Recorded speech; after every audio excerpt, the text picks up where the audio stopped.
going on, everybody out there? This is Popular Stranger, and we are back at you again today with another MLB 16 The Show Diamond Dynasty episode of Risers and Fallers. It's Friday evening, you know what time it is. It's time to go over the roster updates. I do appreciate you guys for checking out the video.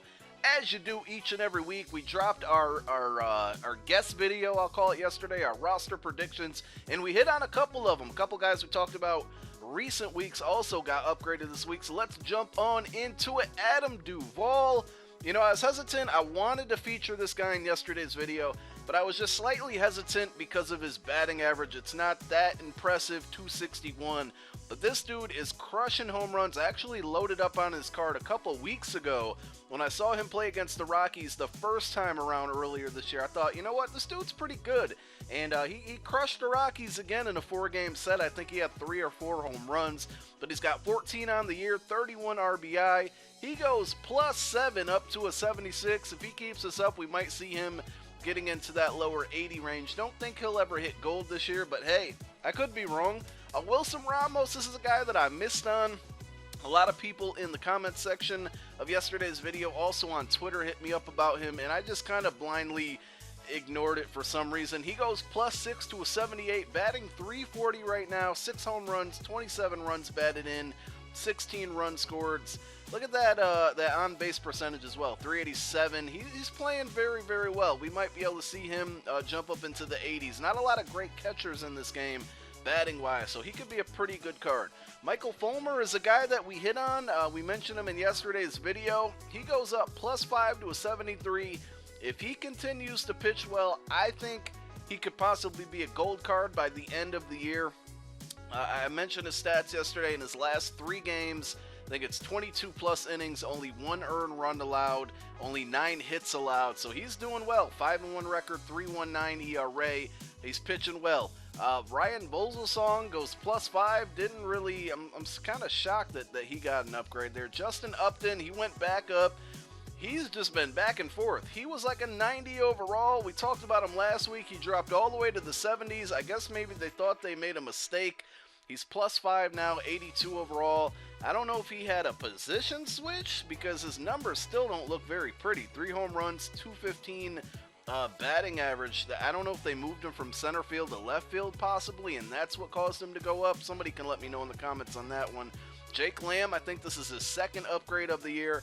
Good power guy here, 9 home runs, 30 runs batted in for the D-backs, 281 average, pretty respectable right there. Steven Matz, another guy that we talked about in yesterday's video.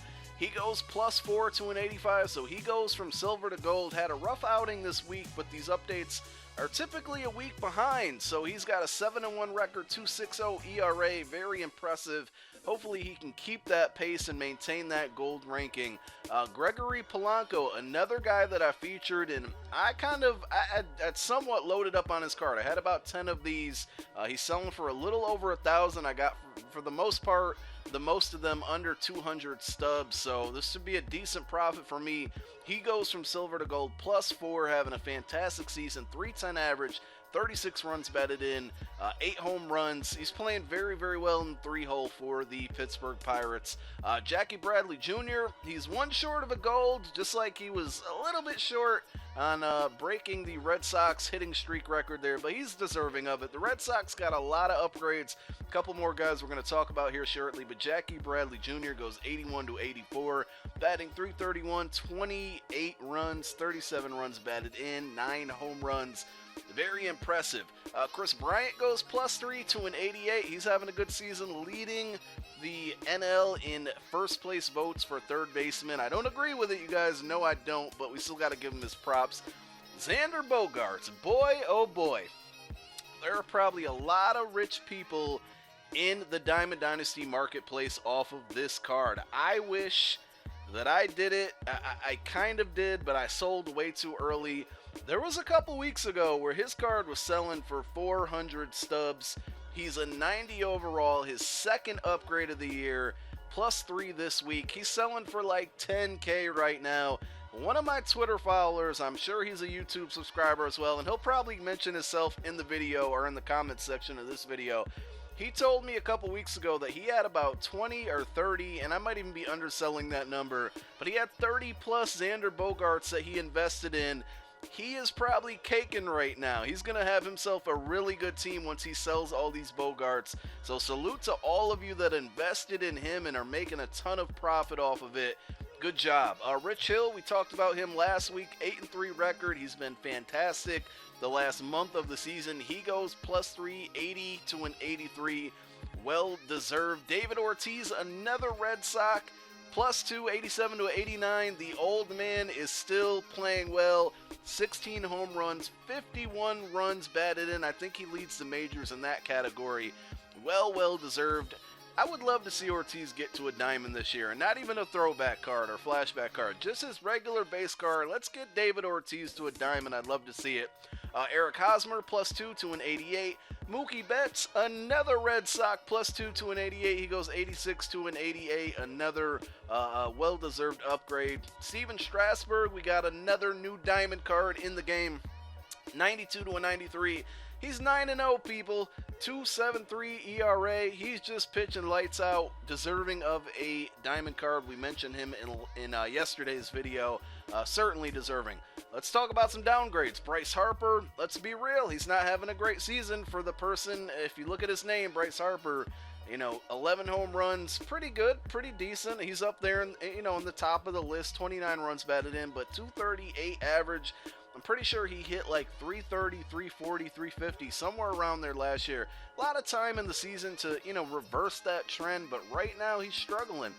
David Price, he's still a diamond, but he's getting close. He's on that borderline, 94 to a 93 this week. He goes down 1 point.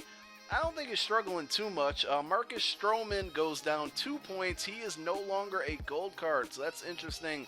I'm sure that his price is going to drop a ton. Carlos Correa goes backwards from a 91 to an 89. Just listen to these names that I'm saying. Stroman, Correa, Tulowitzki, an 86. He's on the DL right now. Out for 15 games. Not looking good for Troy. I don't think we'll ever see this card get back to a diamond status. They'll probably drop a flashback card eventually for him, but 86, he's almost a silver. Brian Dozier goes backwards down to an 81. I think that's his second downgrade of the season. Jimmy Rollins, -5. I mean, there's some big names here that went the wrong way, guys, and a lot of good guys who got the props that they deserve. So let's go ahead and take a look quickly at how this all affected everybody on the marketplace. Now, a couple other names that I did not go over because I just didn't see them on my screen. And again, you can find this full list at daddyleagues.com, and it's there very early in the morning on Friday mornings. But a guy who's pitching well, I've seen him pitch pretty well against my Rockies twice this season. That's Johnny Cueto. He goes from an 89 to a 91. I don't know what's going on with the screen and why it's taking forever to load. We mentioned, Felix Hernandez, another guy, 93 to a 91. He loses his diamond status. I believe he's also on the 15-day DL. So unfortunate for him going backwards. Unfortunate for all of you Felix Hernandez card holders. Probably going to lose out some coin there. Francisco Lindor goes from an 85 to an 87. Not sure if I saw him on the list, but that's a card that I've had for a very, very long time. He was my free card to start the game out, and I really like his card in the game. Switch hitter, just a good overall card, so I'm happy he got an upgrade. We're finally into the marketplace here. I'm just looking down the list to make sure I didn't forget anybody else. Ian Desmond, he went from a 80 to an 83. I think that really does it. Oh, Jose Abreu, another big name, 86 to an 82, 4 points down. Silver, from gold to silver. Michael Wacha went down, and Anthony Rendon went up. Nori Aoki went up 1. I think that covers the majority of them. Again, go check out the full list. I wanted to take a look again at the marketplace and how that's affected. Look at Xander Bogaerts now going for shortly under 10K. Big Papi was selling for about 3 to 4K not too long ago, so he's really up in price. Mookie Betts, another one. You probably could have got him for well under 1,000 coins, and he's a lot more expensive now. So a lot of Red Sox fans probably happy out there if they invested in these cards. We're going to wrap up tonight's video. Thanks for watching, guys, and I'm out. Peace!